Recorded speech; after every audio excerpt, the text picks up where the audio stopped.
મારું નામ છે ઇલિયાસ ગાંધી. હું સિલજ અમદાવાદ રહું છું અને મારે 15-17 દિવસથી ચાલવા નીકળું તો 1-1.5 મિનિટ 2 મિનિટ કે 5 મિનિટ મેક્સિમમ ચાલ્યા પછી મને છાતીમાં પેન થાય અને મને ઊભા રહી રહેવું પડે. પછી એ પેન સબસાઇડ થાય એટલે પાછો હું કન્ટિન્યુ કરું અને થોડો ટાઈમ દાદરો ચડવું બધું થાય, કરી શકું બધું, પણ થોડા સમય પછી મને રોકાઈ જવું પડે, નહીંતર મારાથી શ્વાસ નહોતો લેવાતો. તો ફાઇનલી એવો વિચાર આવ્યો કે ભાઈ આ કંઈક ન જોઈતી વસ્તુ બની રહી છે.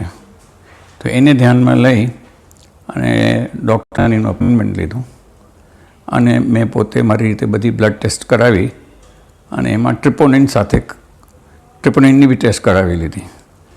એ દરમિયાન જ્યારે રિઝલ્ટ્સો આવ્યા ને રિઝલ્ટ્સ લઈને ડૉક્ટર બતાવ્યું તો ટ્રિપોનિન વોઝ 784. તો એ કહે કે ભાઈ ECG લેવું પડશે. ECG લીધું, ECG વોઝ નોર્મલ. ઇકો કઢાવ્યો, echo was normal. He said let's repeat troponin again.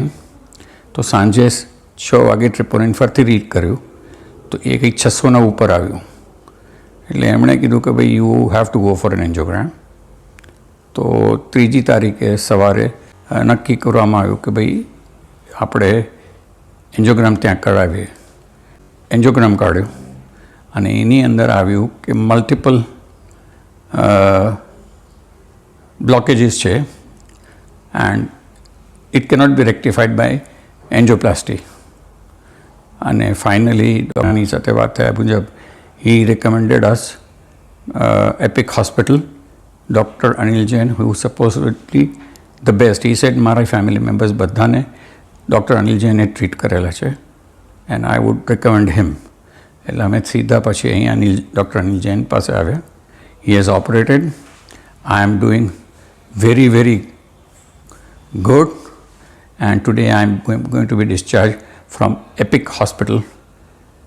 And today is, if I'm not mistaken, 16th of March at about 10:30, 11 o'clock.